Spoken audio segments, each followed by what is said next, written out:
Hola, José María. ¿Qué tal? Muy buena, María José. ¿Qué tal? ¿Otra semanita aquí? Otra vez. Le hemos cogido gusto y yo creo que no se nos da mal. Al menos No se nos da la mal gente del lo va todo. apreciando. Bueno, ¿qué programa tenemos hoy? Tenemos un programa muy completito, muy enfocado a la literatura. Y por eso, pues, tenemos nuestro primer invitado. Nos estamos estrenando. Estamos estrenando el set de invitados, por favor. Totalmente. Nos hemos venido hoy de etiqueta. Aunque no haya maquilladoras, ni catering, ni nada, pero bueno. Bueno, a los que somos guapos habiendo no nos confianza. hace falta. Bueno, ¿a quién tenemos hoy el placer de tener Pues aquí con tenemos nosotros? aquí a Rafael Robles Carides, Muy buenas, José María. Muy Bienvenido, buenas. Rafael. extremadamente cofrade. Pues sí, la verdad que de 4 hermandades, del Silencio, de la Cena, del Valle y de los Estudiantes, como muchos que hemos pasado por esa Todas sede hermandades muy cascabeleras, como se puede ver. Sí, es un folclore negro bastante marcado. Aprobamos el currículum, ¿no? Hombre, Sí, lo perfecto, aprobado. todo con un gran gusto. Y lo traemos hoy, aparte de porque es una gran persona, yo doy fe de ello porque es amigo mío hace muchos años, porque para el tema de la literatura que hoy vamos a tratar, pues pocas personas más adecuadas que él. Es también una figura de referencia, ¿verdad? Ujú. En escritores que tienen una relación directa con la Semana Santa y en concreto con la literatura, ¿verdad? Ujú. He trabajado durante bastante tiempo pues la figura del 27, de la generación del 27, con respecto a la literatura cofradiera, es el adjetivo que debe emplearse, no el adjetivo de cofrade.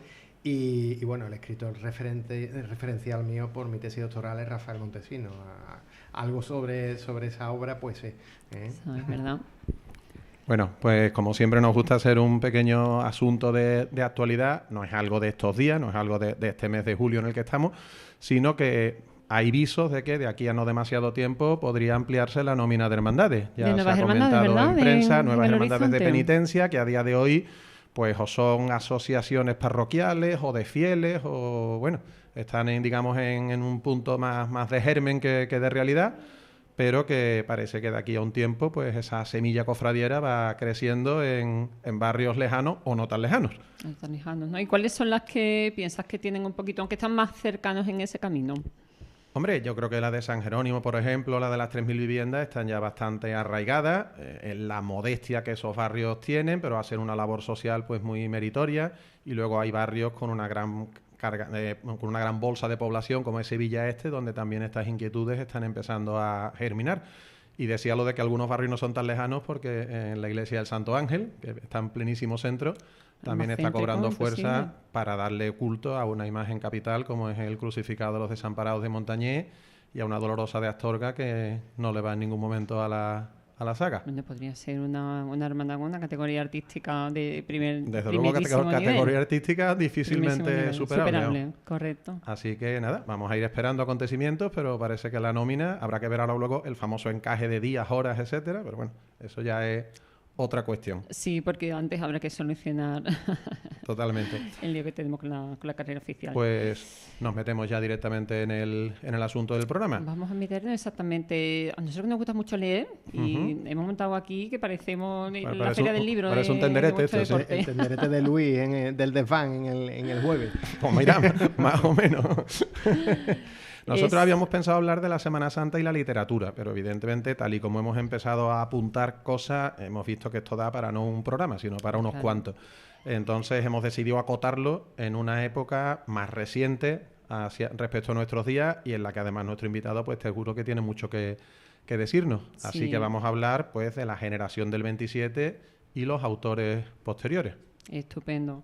¿Dónde está escrita la Semana Santa? La Semana Santa es un fenómeno muy difícil de concentrar todo lo que envuelve toda la esencia en un único libro, ¿no? La primera pregunta. Es que la esencia de la Semana Santa es tan complicada que ya mismo lo decía Núñez de Herrera, que quizás es el primer libro fundamental del que podíamos hablar, aunque hay referencias anteriores, ¿no? Teoría y la realidad Teoría y realidad de la Semana Semana Santa de Núñez de Herrera, que curiosamente no se hizo famoso hasta 1981, cuando otro poeta, José Luis Ortiz de Lanzagorta, pues con esa colección de temas sevillanos, esos libritos pequeñitos, lo relanzó y lo dio a conocer a una generación que estamos... Que seguramente nos había pasado por alto el libro. Efectivamente. Y entonces Núñez de Herrera pues dice que la Semana Santa es un poliedro, es un gran pájaro morado que va dando vueltas por el cielo durante la Semana Santa y que tiene diferentes visiones conforme le va dando a la luz, ¿no? Claro. Yo huyo, y mira que yo soy cofrade y hemos dicho las hermandades tan heterodosas, ¿no? O sea, tan ortodoxas como son el Silencio o el Valle, ¿no? Pero sin embargo, mi visión de la Semana Santa no es una visión única, no es una visión solamente religiosa o solamente civil o solamente social. Yo creo que el gran misterio de la Semana Santa, y por eso no se agota, no termina de agotarse, es que la Semana Santa tiene diferentes puntos de vista, ¿no? Y quizás Núñez de Herrera fue el primero en darse cuenta de esto, o por lo menos de anotarlo y dejarlo escrito para que el que viniera detrás lo recogiera. O al menos lo reflexionara, ¿no? Lo recogiera. Por eso fue un libro tan prohibido durante muchísimo tiempo. Fue olvidado durante décadas. Fue olvidado porque, claro... También es que hubo un momento en España, evidentemente, del que tampoco vamos a descubrir, que todo el mundo creo que lo sabe y se sitúa, a partir de la Guerra Civil, con el franquismo, pues llegó una visión única y oficialista de la realidad y entre ellas de la Semana Santa también. Entonces todo el que se saliera de ese canon pues probablemente no terminaba de gustar y por tanto no merecía la difusión pertinente que por su valor literario sí habría merecido, ¿no? Y yo creo que viene muy al hilo del primer movimiento en el que nos queríamos centrar, que es la generación del 27, una generación que quizás es una etiqueta muy simplista, como yo te he leído a ti en algún artículo, pero que, bueno, es una manera, en cierto modo, de categorizar a unos autores que convivieron en una misma época y que podían compartir determinadas inquietudes. Por supuesto, no fue un fenómeno estrictamente literario, porque ni Dalí ni Buñuel, por ejemplo, eran escritores, pero bueno, podríamos decir que la literatura era la faceta más llamativa de ellos, ¿no? Y ellos, pues, tenían una visión muy alejada de lo que luego se oficializó en la cultura española. Tenían una visión que es la visión del forastero, del extranjero, ¿eh?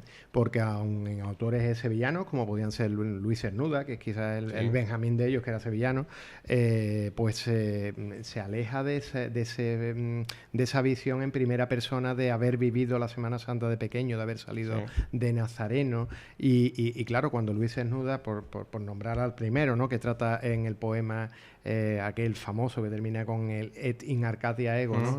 Desde su México del destierro. Es el que empieza con denso, suave el aire, orea tantas callejas. Efectivamente. Entonces, pues, Luis Cernuda, esa visión es una visión lírica, por supuesto, porque es un poeta de primera fila, pero aparte no es una visión de un sevillano capillita, es una visión de un sevillano extranjero, como yo digo, que también en Sevilla está el que ha vivido la Semana Santa, pero en muchas ocasiones nos olvidamos también del que la Semana Santa no le interesa o del que le interesa solamente esos 7 días, la vive y vuelve a salir. Totalmente. Que el capillita es muy somos muy ombliguistas y nos sentimos la esencia de Sevilla y el perfecto resumen de la sevillanía, y tan sevillano es el que no le gusta un paso, aunque bueno, aquí entre nosotros un poquito menos. José Mari, hemos cometido un error imperdonable. Sí, creo que no le hemos puesto título al programa. Exacto. De hecho, ya nos han llegado señales por ahí. Entusiasmados, deseando de escuchar a Rafael Robla, que el magnífico invitado que tenemos aquí con nosotros, que se nos olvidó ponerle el título. Así que venga, vamos a enmendar el error. Pues evidentemente muchas letras, ¿no? Muchas letras. Muchas letras que hablan de Semana Santa. Eso es. Es que tenemos nuestro programa. Como se suele decir, los fallos del directo, ¿no? Bueno. Muchas letras. Yo tengo aquí anotado en este pequeño resumen que me ha hecho un poquito de toda la literatura cofradiera, como nos ha apuntado Rafael, que debemos definirla. La importancia del grupo Mediodía, de los autores, de los escritores que se reúnen, ¿no?, en torno a la revista Mediodía. ¿Qué importancia tienen en...? Mediodía son los Benjamines, los hermanos pequeños de la generación del 27. En muchas ocasiones se ha mitificado, porque nosotros en Sevilla somos como somos y siempre le damos más importancia, somos muy chauvinistas, como decía Antonio Gala, ¿no? no es que Sevilla, no sé exactamente cómo la frase, ¿no? No es que Sevilla no tenga nada que ver, pero tiene un ombligo digno de ver, ¿no? Decía más o menos así Antonio Gala, ¿no? Entonces nosotros siempre magnificamos mucho el grupo Mediodía, pero sí es verdad que dentro de que son los hermanos menores, de que es una revista aledaña al río del 27, que todo lo inunda, pues tiene unos autores bastante interesantes. Tiene a un Rafael Lafont, tiene a un Adriano del Valle, tiene a un Juan Sierra, tiene a un Joaquín Romero Murube. O el propio Núñez de Herrera, ¿no? Claro, entonces toda esta gente, lo mismo que estaba yo diciendo antes de que Luis Cernuda es un extranjero dentro de su Sevilla natal, esta gente sí son capillitas y cofrades. Vamos, estoy recordando, por ejemplo, la figura de Juan Sierra en el barrio León, a dos casas y media de la parroquia de San Gonzalo, donde vivió la fundación de la Hermandad de San Gonzalo. Y estoy recordando, por ejemplo, a Joaquín Romero Murube. Era impensable ver a la Soledad de San Lorenzo salir un sábado santo sin Joaquín en la presidencia, ¿no? Claro. Entonces, esta gente sí sabía de qué iba la Semana Santa. Y esta gente, cuando tocan el tema de la Semana Santa, no en el Grupo Mediodía, por supuesto, porque el Grupo Mediodía es un elemento de vanguardia. La vanguardia, no estamos hablando de literatura. Temas muy distintos, claro. Esto es como el abstracto. Bueno, pues en literatura pues es la experimentación. Pero cuando Juan Sierra empieza ya después a escribir María Santísima, Palma y Cáliz de Sevilla y tal, pues ahí se ve que Juan Sierra pues sabe de lo que habla. Sabe de lo que está hablando. Es más, confiesa cuando con un literato, con Alejandro Collante, pues ven pasar la Hermandad del Calvario entre Esperanza y Esperanza, esa hermandad que con todo cariño hay quien le llama la Hermandad del Café, y aguantan allí a tiro hecho, y entre los dos deciden que al año siguiente se van a salir de Nazareno. Un magnífico artículo que se llama El Esparto, en una edición, ya que estamos hablando de libros y de letras, que también conocimos la gente de nuestra generación en un libro que publicó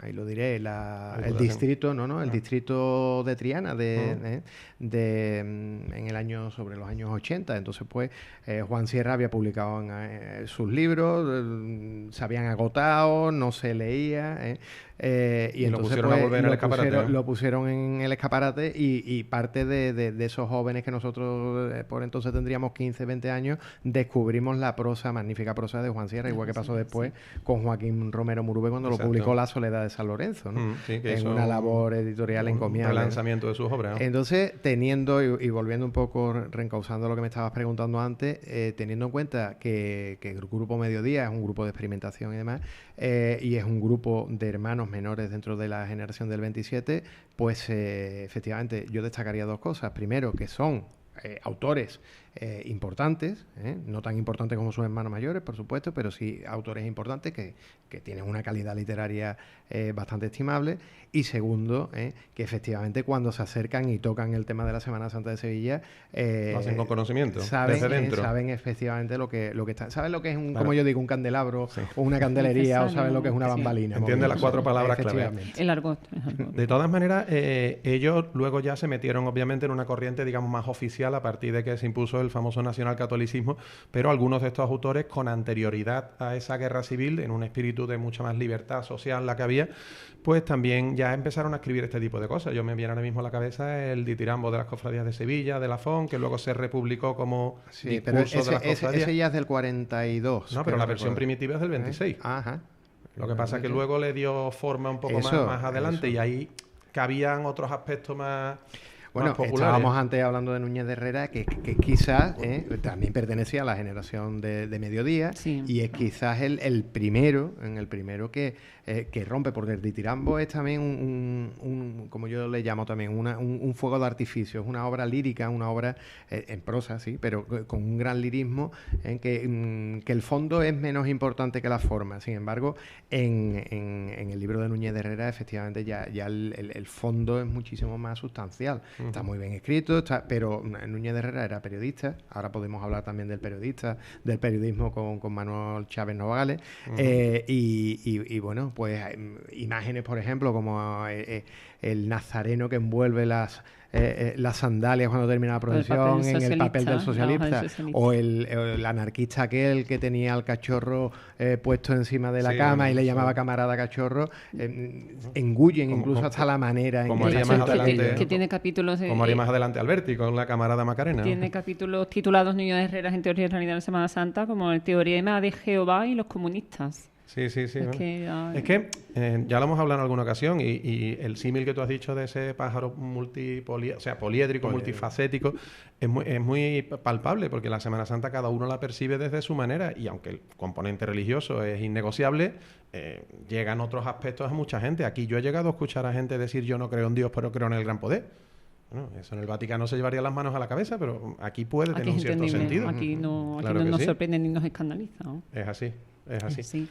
Rafael es posiblemente el mayor experto en la obra de un grandísimo escritor y poeta, tocayo, ¿verdad? Sí. Que es Rafael Montesinos. Lo has comentado tú, creo. ¿Tu tesis doctoral es en torno a la obra de...? Mi tesis doctoral fue un estudio previo y la recopilación, lamentablemente, de la obra de Rafael Montesinos. Digo lamentablemente porque de la misma manera que hablábamos antes de Juan Sierra, o hablábamos, por ejemplo, de Joaquín Romero Murube, la obra de Rafael Montesinos hasta hace poco no ha estado compilada, tanto, claro. No estaba antologada y no estaba en un solo volumen. Ajá. Entonces, si tú querías conocer la obra de Rafael, pues o bien eran los últimos libros de poemas que publicó, el último pues fue póstumo en el año 2005, o bueno, te tenías que ir a librerías anticuarias, que eso es un mercado muy limitado para una persona que empieza a leer, y más poesía. Entonces, pues mi tesis doctoral consistió en eso, en recopilar todos los poemas, los que había también en revistas, y después también pues hacer un estudio introductorio que después se fue a varias centenares de páginas, pues hablando un poco de las circunstancias en la que se desenvolvió la obra de Rafael Montesinos. ¿Rafael Montesinos por qué? Pues Rafael Montesinos por una curiosidad que un chico con 14 años descubre de momento un pliego en su casa. Era también, a ti que te gustan tanto también las cosas de Sevilla y demás, era una colección, creo recordar, que hacía el Monte de Piedad y Caja de Ahorro de Sevilla. Y entonces había determinados fascículos dedicados pues a diversas personalidades de Sevilla. Eran pintores, eran lingüistas, eran poetas, y el que cayó en mis manos fue Rafael Montesinos. Yo lo leí y yo dije... Este señor, me llega, ¿no? Este señor está escribiendo mi vida ahora mismo. Estamos hablando, 14, 15 años, tus primeros enamoramientos, tus primera experiencia. Y entonces tú dices, esto es algo que es increíble, que está escribiendo lo que me está pasando y lo que yo estoy sintiendo. Ahí descubrí la literatura y ahí tomé conciencia de lo que significaba la poesía. Y a raíz de ahí, pues yo dije, tengo que conocer a este hombre, tengo que estudiar su obra. Y bueno, de la misma manera que hay niños que se van detrás de Cristiano Ronaldo a pedirle autógrafo de Messi, pues yo fui de esos locos que dije, pues voy a estudiar filología, y después tuve la gran suerte de conocer a Rafael y tratarlo pues durante gran parte de tiempo hasta que falleció en el año 2005, como digo. ¿Y en la faceta cofradiera? En la faceta cofradiera... Al que no lo haya leído, ¿qué tiene que ofrecer? Bueno, tengo una anécdota que la he contado pocas veces en público, que la última Semana Santa de Rafael Montesinos, el último paso que vio Rafael Montesinos lo vio pues con Marisa, con su mujer, con Sánchez Quiró, Juanmi Sánchez Quiró, que era el señor que llevaba la tienda Mundo Cofrade en la calle Jesús del Gran Poder, que le editó su último libro. Y entonces vino a hacer las pruebas un Viernes Santo aquí a Sevilla, presentó el libro, creo que fue un Miércoles Santo, y Juanmi pues le facilitó el estar aquí en esa Semana Santa. Y el Viernes Santo fue un Viernes Santo, recuerdo que llovió, no pudo salir la soledad. Por desgracia frecuente, sí. Pero al final salió la O, vimos, Rafael, Marisa y yo, vimos la O pasando por sus jardines, nos sacamos una fotografía que conservo con mucho cariño, sentado en el banco donde él pelaba la pava con Rosalía, no te lo decía así, con todo el cariño. Y yo metía la cofradía del Valle, salía de Nazareno y me venía aquí a pelar la pava con mi novia, cosas que también son impensables ahora. Y después lo recuerdo, pues antes de irse a Madrid, ese Sábado Santo, pues en la plaza de San Lorenzo, pues viendo la soledad de San Lorenzo y un nazareno que siempre pasaba, cuando no estaba aquí Rafael, que era casi siempre, le mandaba un caramelo de piñones a Madrid con un sobrecito de incienso, y Rafael, pues bueno, ese incienso lo quemaba escuchando Virgen del Valle y se comía ese caramelo de piñones. Fue la última vez que recibió ese nazareno, o sea, un caramelo de un nazareno sevillano en la plaza de San Lorenzo. Ese nazareno se llama Álvaro Pastor Torre, que también es un gran devoto de Rafael Montesinos. Esos caramelos de piñón no los recuerdo yo. Sí, me los traía mi abuelo de la casa de las galletas. Sigue habiendo como todavía. Con una bolsa de cuadraditos de tela escocesa. No, lo tengo aquí en la cabeza. Sigue habiendo aún nazarenos que reparten esos caramelos. Como haga calor, medio se te derrite, ¿no? Pero Rafael Montesinos, que se marchó de Sevilla con 21 años, ¿no? Se fue con 20 años. Y pasó la mayor tiempo de... He vivido 4 días, 3 no fueron sevillanos, llevadme a la tierra mía. Él está enterrado aquí en Sevilla, en la calle San Mauro del cementerio de Sevilla. No está enterrado en un sitio ni en el Panteón de Sevillanos Ilustres, ni está enterrado en un sitio de rimbombante. Es un nicho en pared normal con un medallón que le hizo Marisa. Y tiene ese cartelito, con ese epitafio.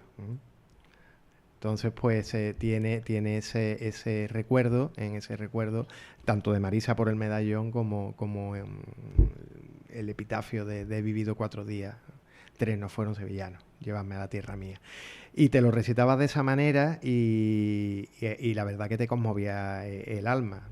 Tengo que reconocer también que Rafael era un privilegiado, porque a pesar de vivir en Madrid, yo siempre se lo decía, él vivía en la calle Valderriba, una casa que todavía se conserva, porque gracias a Dios Marisa sigue viva. Y yo no sé cuántas palmeras habrá en Madrid, pero cuando tú llegas a la calle Valderriba, justamente en la puerta de Rafael, había una palmera. Y yo decía, ¿qué truán eres? ¿Te has traído una de las palmeras de Río? Te la has traído para acá.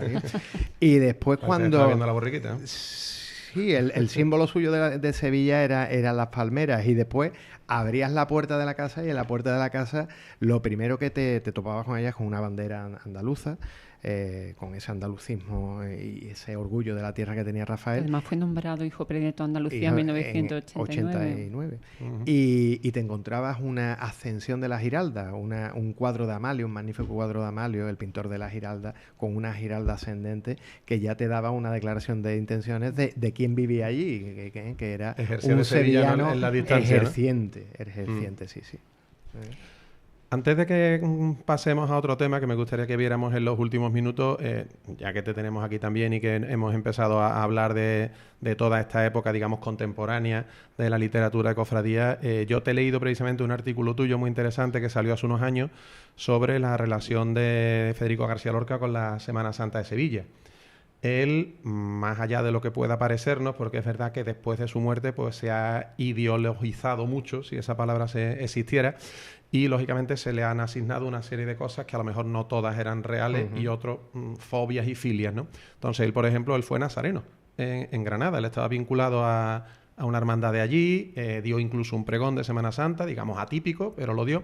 Y él en concreto estuvo aquí en Sevilla al menos en 2 ocasiones, y hay algunas de sus obras líricas en los que hace menciones en Poemas del Cantejondo. En Poemas del Cantejondo tiene una parte que se dedica a la saeta, y bueno, la saeta pues tiene mucha reminiscencia y mucha vivencia de esa Semana Santa que vivió.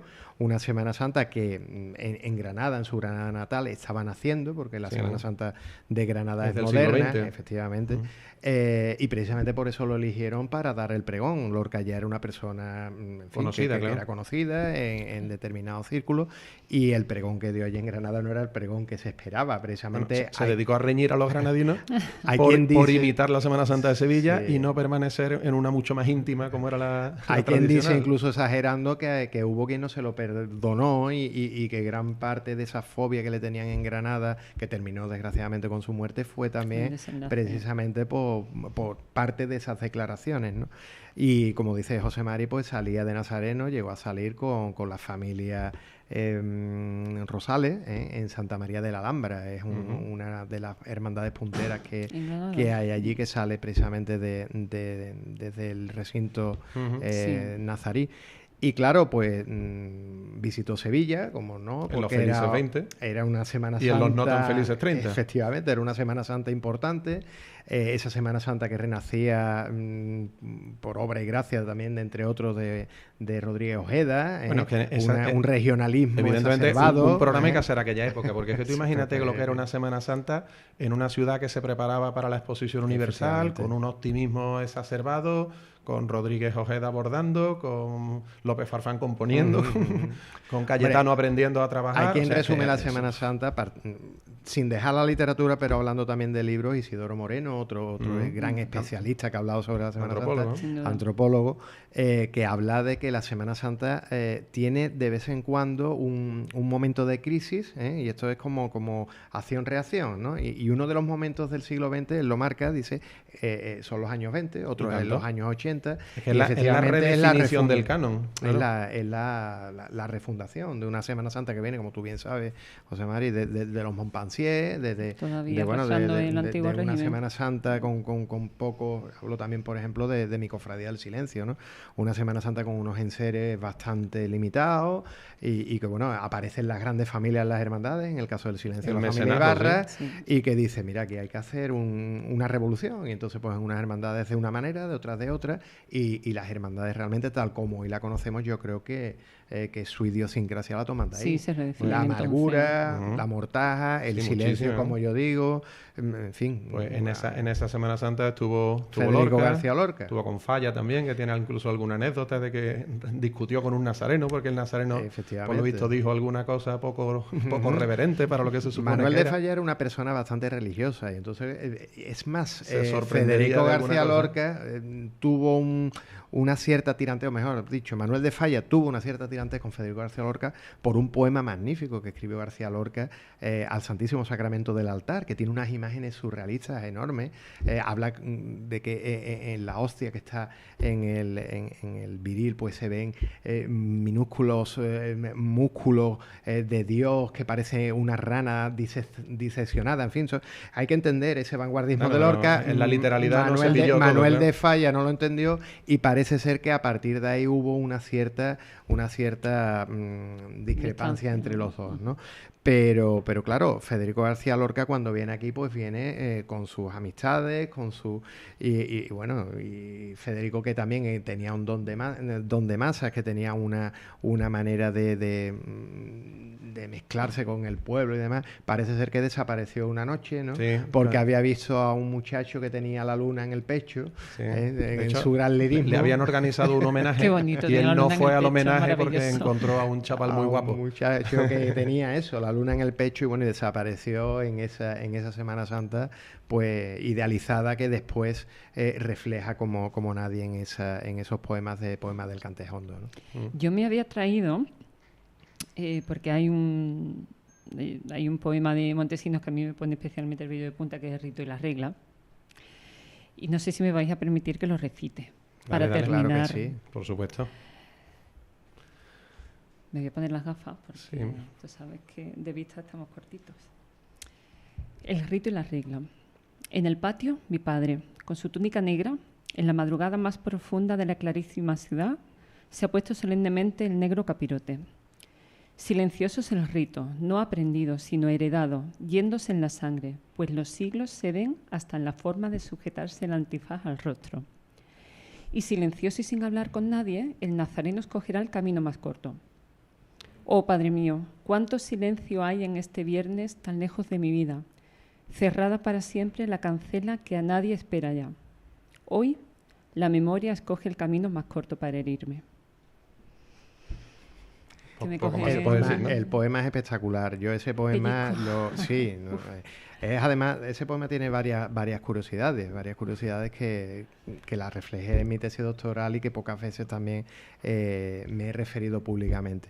Rafael era muy embustero, como todos los poetas. Los poetas te engañan permanentemente, y a los críticos todavía más. Conmigo tenía mucha confianza y me contaba las cosas porque, como yo tenía mucha diferencia de edad con él, él creía que no iba nunca a convertirme en crítico suyo. Pero con todo y con eso me engañaba como un chino. Entonces él decía, yo en la la madrugada yo no permito que nadie me moleste, yo me encierro en mi despacho y yo no dejo ni que Marisa venga aquí, lo paso fatal. No dudo de que eso fuera verdad, pero ese poema está fechado, si mal no recuerdo, hay un poema de madrugada del 82 y otro del 83, creo que ese es del 83. Y entonces el muy pillo te decía, eso lo compuse yo en la madrugada del 83. Bueno, yo encontré los borradores de ese poema. Ese poema tiene una fase que al filólogo, al crítico, nos vuelve loco. ¿Por qué? Porque si empiezas a comparar los poemas, sabes de dónde nace hasta dónde llega. Y él parte de un verso de Manuel Machado que es El negro terciopelo silencioso. Y a partir de ahí empieza a componer el poema. Verso que al final en la versión definitiva desaparece. Y aparece en otro poema de ese mismo libro que es De la niebla y sus nombres. Y el poema tiene, porque además tiene varios tarjetones que además están fechados, tiene una composición de tres meses y medio. Y ahí ves perfectamente cómo apura las palabras, cómo un poema que es muchísimo más largo se va cortando, cómo realmente va fijando. Sí, con lo cual eso de que lo compuso en una noche... ¿Cómo va no, por supuesto que no, Entonces, eso me ha servido a mí para demostrar cómo los poetas en muchas ocasiones, como él decía, lo sencillo se me hace lo difícil de puro sencillo. Tú lees a Montesino y pasa como con Becker. Tú dices que esto es muy simple, esto lo escribe cualquiera. Y esa es el la gran enseñanza que nos puede dar ese poema y sobre todo cuando tú vas viendo esa composición. Y otra de las anécdotas curiosas de ese poema que es que en esas primeras redacciones de ese poema aparece la calle Santa Clara. En muchas ocasiones me han venido la Hermandad del Silencio a decirme es que el padre Rafael Montesino era hermano nuestro, ¿no? El padre Rafael Montesino era nazareno del Gran Poder, era de la hermandad de la que era nazareno. Y claro, ¿cómo debe ser? Y cuando vivían en la calle Santa Clara, era cuando ese niño Rafael, en ese recuerdo de ese poema, veía al padre vestirse con el capirote, se ponía el capirote, y el padre salía por la calle Santa Clara, llegaba a la callecita Eslava, y entraba en la iglesia de San Lorenzo, era donde salía el Señor. Y es ese el recuerdo que refleja.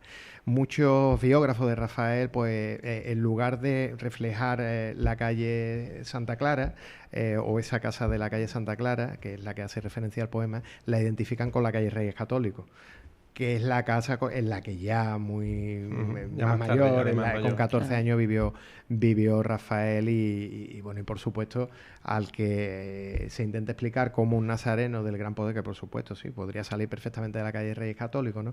Pues le resulta un poco más extraño, es más extraño. Pues bueno, hay mucho más de lo que podríamos seguir hablando, pero creo que de Becker, la literatura la vamos a... Yo solamente lanzo una cuerda hacia el futuro. Yo no soy tanto de novelas, o sea, de narrativa, pero bueno, estábamos hablando antes que Juan Bonilla pues acaba de reescribir una novela que pasó desapercibida aquí en Sevilla, como es Nadie conoce a nadie. Ahora la ha reescrito con el nombre de Nadie contra nadie. Podríamos hablar de ella, y magníficos escritores que sigan escribiendo sobre Semana Santa. Estoy hablando, por ejemplo, de Javier Salvago, estoy hablando de Gonzalo Grajera, estoy hablando de pregoneros, por ejemplo, como Lugardo García Díaz, que es un excelente poeta también. En fin, esto no solamente es quedarnos en el 27, sino que tiene muchísimo más recorrido. Afortunadamente. Para adelante y para atrás. Por supuesto, porque para la Semana Santa, como los viajeros del 19 nos veían, también es algo realmente curioso. O como, por ejemplo, don Mateo Alemán, que yo le tengo muchísimo cariño porque fue hermano mayor de mi santa cofradía. Y además, pues... O como Blanco White, hablaba desde Inglaterra con un resentimiento extraño también sobre la Semana Santa. En fin, hay mucho de lo que se puede... Pues entonces y lo dejamos ahí. Creo que Rafael, nos vamos a volver a encontrar probablemente aquí, ¿no? Cuando ustedes queráis. Para mí es un placer. Muchísimas gracias. Si nos quedan algunos minutitos, vamos a meter un segundo tema que siempre nos gusta a nosotros tirar de algo curioso, algo, si no anecdótico, al menos que llame un poquito la atención. Exactamente. Y hoy en día hay un personaje esencial en la Semana Santa sin el cual pues no la entenderíamos, al menos como es en Sevilla. Pero sabes, es que yo quería empezar esta sesión cantando. Es que vengo yo hoy muy de artista hoy. Pues nada, vámonos. Sí, porque tú te acuerdas la sevillana de los pasos no llevan rueda, como piensa el forastero. Exacto. Pues de eso vamos a hablar, de pasos con rueda. Bien, bien. Menos mal que no me has hecho cantar, porque si no, podría empezar a llover aquí. Ya lo he hecho yo. Pues hablamos precisamente de la figura del costalero. Efectivamente, una figura fundamental ¿verdad? Que otras veces en otros programas hemos hablado mucho de la figura del nazareno. Yo creo que el otro La Semana conjunto... Santa evidentemente no se entiende sin nazareno, pero tampoco, al menos en Sevilla, se entiende sin costalero. Sin costalero. Pero sí es cierto que igual que ahora, podríamos decir de forma muy coloquial, las hermandades llaman a los costaleros y aquello se les llena a los 5 minutos, pues hubo épocas en el pasado en el que no era tan así. No era tan porque así. no estaba tan bien visto, era propio de clases, digamos, humildes o bajas, y entonces, pues muchas veces las hermandades se las veían y se las deseaban. Y estos costaleros asalariados, en algunos casos, en épocas remotas, pues tampoco llevarían el decoro adecuado, y eso hizo que alguna hermandad se replanteara, como probablemente tú sepas ya, que de lo que se ha hablado en alguna ocasión, el uso o no de costaleros. En concreto, en el año 1874... la Hermandad del Gran Poder, pues parece que quedó muy disgustada con el comportamiento de algunos, o de todos, los costaleros que llevaban. Y en el acta de aquel año, de un cabildo de oficiales, dice de una forma muy gráfica, los gallegos, que era como se llamaban a los costaleros, los gallegos que llevaron los pasos la pasada cofradía, no lo hicieron con el silencio, compostura y seriedad que estaban recomendados. Entonces la hermandad dijo que una y no más, hasta el punto de que el propio director espiritual recomendó que no entraran en la catedral porque podían montar el taco tal y como venían debajo. Al año siguiente la hermandad, ¿qué es lo que hizo? Pues le puso ruedas a los pasos. Curiosamente, si me dejáis intervenir, Por es supuesto. lo que pasó Por en el Corpus durante muchos años de nuestra infancia. Y la equidad, el último reducto es la custodia, quizá por lo que pesa, ¿no? Bueno, es que la custodia con la superficie de ese paso y el número de personas que cabrían tendrían que ser todos supermanes para poder levantar eso. La custodia creo que no hay otra posibilidad salvo que pusieras un paso inmensamente extenso. Claro. Pero nosotros, que ya tenemos menos, pero tú y yo somos ya más que Matusalenes, hemos conocido todos los pasos con ruedas. Con ruedas, los cirios de aquella manera, llegaba, en fin. De hecho, en el año 1875 las crónicas cuentan que aquello se desestimó porque los pasos iban de una manera dando vaivenes que las imágenes parecía que en cualquier momento se iban a desmontar y se iban a caer. Incluso tuvieron que pavimentar de nuevo algunas de las calles para garantizar, pero ni por eso. Nada, pero además con altercados en la calle, desórdenes públicos. En la siguiente, pues he leído la crónica que al parecer en 1875 también. Bueno, pues si eso fue así, me cayó. Lo desconocía. Yo sé que en 1930 nuevamente la hermandad se encuentra con problemas con los costaleros y esta vez al menos no sacan el paso de manera pública, sino que hacen una prueba nocturna que supuestamente no se daría a conocer a nadie. Pero como esta es la ciudad de los chismes, pues... O sea, cuando salió el paso de palio... En 2021, en 2022 y en 1930 también íbamos a ver los ensayos. También iba la gente a los ensayos. De las cuadrillas. Bueno, de las cuadrillas. En este caso no había cuadrillas. Total, que entonces a un tal señor Laverán, que era un ingeniero, le encargan que monte un tinglao con ruedas, un volantito y tal. Un sistema de freno también. Correcto. Y hacen el ensayo con el palio de la Virgen del Mayor Dolor y Traspaso, sin la imagen, por supuesto, con unos sacos o lo que fuera para simular el peso. Y cuentan las crónicas periodísticas, efectivamente, que se fue reuniendo cada vez más gente, y montándole tal pelotera y tal escándalo que la hermandad tuvo que volver medio escoltada por policías, ¿no? Por supuesto, no llegó a salir a la calle ese paso con ruedas. Se desestimó ya de forma definitiva, ya no había... No del todo, porque luego hubo otro invento posterior. Claro, es que el hecho de los costaleros ya no solamente es que en alguna ocasión pudieran resultar muy costosos para la hermandad o que pudieran crear problemas, digamos, de falta de compostura, sino es que en algunas ocasiones directamente no se presentaban. Y hay una hermandad a la que le pasó no una, sino 2 veces, que es la Hermandad del Prendimiento. En el Santo Entierro Grande del año 20 y del año 65 se quedaron sin salir porque no hubo acuerdo directamente con los costaleros. Y ya más cercanos a nuestros días, en el año 72, la famosa historia de la Soledad de San Buenaventura. Sí, pero que es una cosa muy común, porque pasa a la historia pues los grandes hechos y sobre todo el de la Soledad, pero si empiezas a mirar en las actas antiguas de casi todas, yo creo que casi todas las hermandades, siempre había años, aunque no estuvieran reflejados. Yo, por ejemplo, hay una anécdota que se cuenta en mi cofradía, Rafael Hipólito Sánchez Baqué, que era conocido como el poeta, que era de la cuadrilla de Rafael Franco, pues una madrugada, no se sabe por qué, pues se presentó presenta media cuadrilla a sacar, estamos hablando de finales de los años 60, se presenta media cuadrilla a sacar pues al paso de Jesús Nazareno. Se meten como pueden, aquello da un jabón, como dicen ahí abajo, terrible, y cuando llega humeando el taco, como se decía también antiguamente, pues este se pone delante del paso y dice: San Antonio abad de mi arma, que ha hecho con nuestros lomos, que en vez de una cofradía parece un barco de plomo. contando pues, bueno, con la seriedad de nuestra cofradía, que parece que el fiscal de paso pues se lo quería comer, ¿no? Y quitando un poquito. Me lo puedo figurar. Lo del año 72 que hemos referido, creo que la mayoría de la gente que nos esté escuchando y viendo lo sabe, pero bueno, sí, o lo ha leído, claro, que no se crónica. presentaron los costaleros de la Soledad de San Buenaventura y la Hermandad de Montserrat, en un gesto fraternal magnífico, le cedió la cuadrilla de su Cristo, con lo cual el Cristo se quedó en la iglesia, ¿no? Y salió solo la Virgen. Precisamente por todos estos problemas, por todos estos sinsabores, pues en el año 73 se le ocurre a un cofrade, a un tal Rafael Ponce, un invento que era el paso propulsado. Propulsado, que no va más de la tecnología. Tenía incluso una batería. Y entonces tenía su volantito, en fin, aquello era una especie de utilitario con varales. Y de hecho se hizo una prueba que en el diccionario cofrade de Juan Carrero hay una fotografía. Un prototipo pequeñito, y bueno, parece que aquella prueba tampoco terminó de convencer. A Dios gracias, porque además ya inmediatamente después ya empezaron a difundirse las cuadrillas de hermanos costaleros, ¿no? Los que gracias a Dios, pues... Casi en paralelo, como diríamos antes con el profesor... se me ha ido el nombre, el antropólogo... Isidoro Moreno, perdón.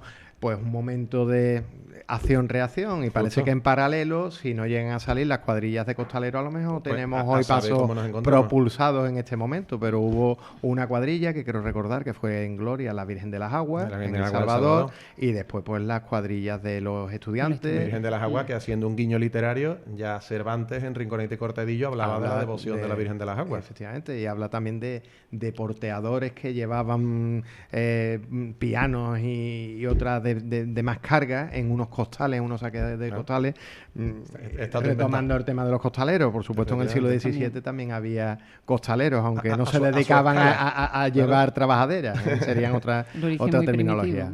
Pues nada, yo creo que nos ha quedado un programa de lo más completo, ¿verdad? Completísimo, muy, muy didáctico. Siempre. Y bueno, nos ha dado una lección. Y con una mano experta. Nada, por Dios. Por supuestísimo. A la par que amable. Pues un placer compartir con vosotros en esta mesa. Rafa, ha sido un orgullo tenerte a ti. Nada, por Dios. A ti, perdón, aquí y a ti también.